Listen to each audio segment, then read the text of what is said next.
So we're going to start our first project here and dive right into Photoshop. It's the best way to start learning it. So what we're going to do is we're going to create a new Photoshop document, and we're going to create a frame for some images, and we want to open up some images that are similar.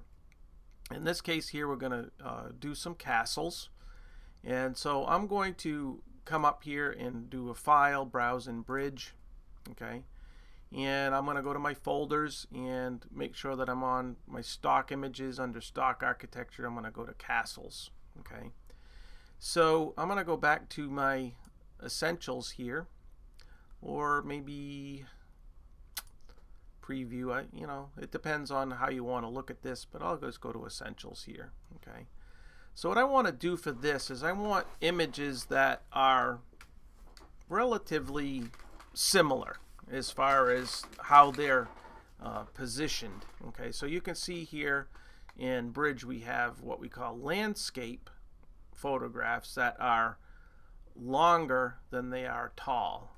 And then you also have portrait images that are narrow or tall. Okay, so they're taller than they are wide. Okay, so this is a landscape image, this is a portrait image. So for this project I want to use all landscape images, and I want them to be similar. So I'm going to shrink down my thumbnails here for a second so I can see a few more. Okay, and what I'm going to do is select 4 images to start with here. So I'm going to pick this one. I'm going to hold down the Control or Command key, and I'm going to pick this one. Let's see. We'll pick this one and this one. It doesn't really matter what 4 that we pick. I'm going to just do these 4 castles here. And when I have all 4 highlighted, I'm going to right click and say open. Okay, it's going to open all 4 up into Photoshop. Okay, so now I can kind of look at them in Photoshop, and I can see that this one's at 33%, this one's at 33%, this one's at 33%, and this one's at 50%. Okay, so if I do 100%, okay, you can see how large that image is on my screen. If I do 100% for that one's really large as well. We'll do 100% for that one and do 100% for that one. Okay, so right now our smallest image is this one. Okay, if I hold down the space bar and I pan around, you can see how big this image is. Okay, so I want this to fit on my screen. Okay, and I'm going to do the same to all these. So I'm going to click on each tab and hit fit screen. Okay, I'm in my zoom tool and I'm going to hit fit screen each time. Okay, so what I want to do here is combine all these images together. Okay, I want to create a frame around these images so that when I print these out, they could have like a picture frame around them, for instance. So you may be creating a project for a client where you have several homes that you want to show them, and you want to show them in a presentation type of way. So you may create a fancy frame around the image and print them out and give them to the client or whatever. So right now what I need to do then is combine all of these files into one Photoshop file. Okay, so the best way to do that is to do a drag and drop method. So we're going to go to our first command here, which is our move tool. Okay, with the move tool selected, notice that when I bring the cursor out onto the screen, I have a cursor with arrows, and I can actually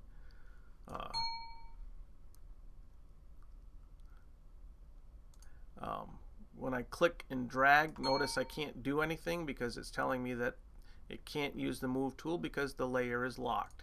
We talked about the locked layers before. You can see how the background layer is locked here. Okay, So what I want to do is actually move this image into this one. Okay, so the way to do that is to unlock the layer. So I'm going to just basically click on this little padlock and it unlocks the layer. It's that simple. So I'm still in the move tool, and what I'm going to do is just basically click anywhere on the image, doesn't matter where. I'm going to click and hold with my left mouse button. So I'm going to click and hold, and I'm going to drag this image up to here, and I'm going to hover over that for a second. I'm still holding my left mouse button, and I'm going to drag that image back down into this one, and when I release my mouse button, that image will come in to that other image. So you can see here we have two layers now, and because you guys are in the CAD program, you know that layers are in AutoCAD, for instance, layers will be one thing or one object on top of another. In Photoshop, it's basically an image on top of another image. So you can turn that layer on or off over here with the eyeball. Okay, so on or off. Now I want this image to be roughly the same size as this other image. So in order to make this image larger, what I'm going to do is, remember we talked about the options panel up here. Okay, so for our move tool, when I click on that, we have this options bar. The thing that I want to do here is make a check on this show transform controls. I want to turn that on, so I'm going to just basically click that and put a little check mark in there. When I do that, notice that I have these little grips now on the corners of my image as well as in the middle portions of my image here. These are similar to grips in AutoCAD, where you can kind of click and drag your image. Okay, so notice that I can stretch my image any way that I want, but I don't want my image to get all weird like this and stretched out. So in order for me to constrain the proportions of my image, I'm going to hold the shift key on my keyboard, and when I do that, notice what will happen. I'll kind of make it squished up like this a little bit, and I'll hold down shift. When I do that, notice it will constrain the image, so I can keep the image aspect ratio the same as it was. So I'm going to just basically make that image a little bit larger. I'm going to release my mouse button and release the shift button. I'm going to click someplace in the middle of this image. I'm still in the move tool, and I'm going to move that up to there, up to that corner, and I'm going to click on this grip now and hold the shift and drag this down. Now whenever you're doing a transform in Photoshop, you're going to see that the options bar has changed up top, because this is the transform toolbar up here. So whenever you make changes, you can either accept these changes or discard these changes. Okay, so I'm going to discard them, and we're going to do this one more time so that we can see it again. So I'll click on that. Okay, so here's our original image. So this time I'm going to work a little bit smarter. I'm going to zoom out just a little bit first. So I'm going to click on my zoom tool and drag out a little bit so that I can see my whole image. Okay, then I'm going to go back to my move tool again. I'm going to click, make sure that show transform controls is turned on, and I'm going to click on that image, and I want to make sure that I'm on that layer for that image. Okay, so I'm going to click and drag this up to the corner, and notice when I click up close to the top, I get a purple line, so it's automatically aligning the edges for me. So if I bring this over like this, you can see I get a purple line on the left and on the top. Okay, so I know that that image is now kind of locked to those two edges. So now I want to expand this image out to fill up the rest of the screen. So I'm going to hold my shift key down, click on this grip with my left mouse button and hold onto it. And I'm going to drag this down to the right like this. Okay. And notice I don't get the purple lines this time, so I'm going to just kind of use my eye. I want this to be a little bit bigger, okay, because if I bring it right to the edge, notice that the bottom is still not filled up, so I'm going to just bring it out so that it fills up the bottom. Okay, so this part of the image here will be lost, but that's okay, it really doesn't matter. So once I have this sized correctly, I'm going to accept my changes by clicking on this check box right here, and I'm all set. So now I have two layers in here. I have layer 1 and the background layer. So it's a good practice to get in to start naming our layers. Okay, and I'm going to unlock this background layer here. I don't want that locked anymore. So notice when I unlock it, it changes the name from background to layer 0. So when I create new layers or insert new images, it's going to just start with 0, 1, 2, 3, 4, 5, 6, 7, 8, 9, 10.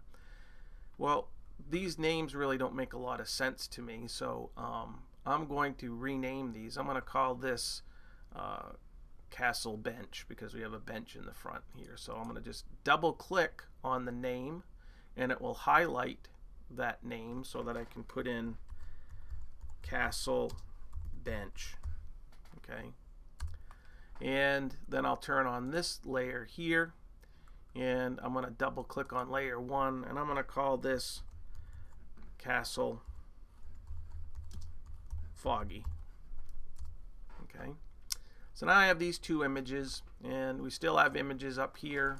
Okay, we have this image, and the one that we just inserted into this image here. Okay, so I'm all done with this one. I don't need it anymore because we've already dragged and dropped it into this other one. So I'm going to close that out. Okay, and because we unlocked the layer that considers that to be a change, I don't have to save this. I don't want to save it over that one, so I'll just say don't save. Okay, now I'll come to this one here, Castle by Eliza Tibbetts stock, okay, image, and we'll do the same thing here. I'm going to unlock the layer. I'm going to make sure that I'm on the move tool, and I'm going to click someplace on the image, doesn't matter where. I'm going to click and hold with my left mouse button and drag up to this tab, wait for it to open up, kind of hovering, and then drag it down and then release my mouse button and the image should come in. Then I can do the same thing as I did before, position it into the corner like this, hold down the shift key like this and drag this down. Now notice this time the proportions aren't really the same. Okay, so we can see here we have this big wide gap over here. So I have two options here. I can stretch this out, which is going to change the image a little bit, so I could kind of click on this and you can see how I can stretch that out.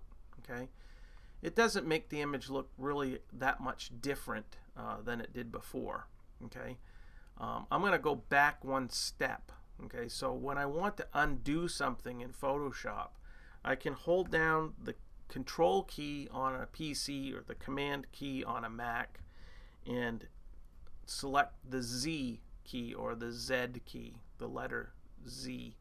So I'm going to hold down command or control, click on Z, and that will undo me back one step.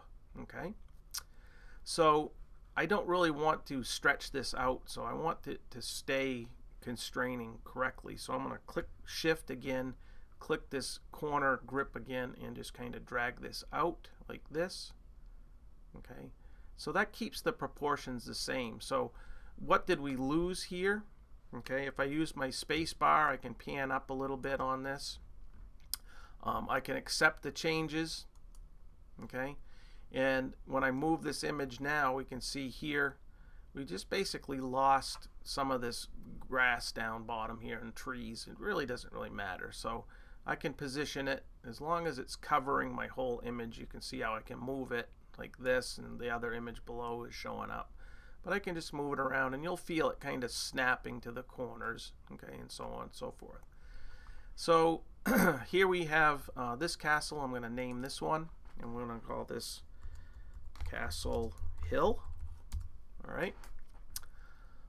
So I'll go to this castle that we just imported and close that one out. So I'm not going to save it.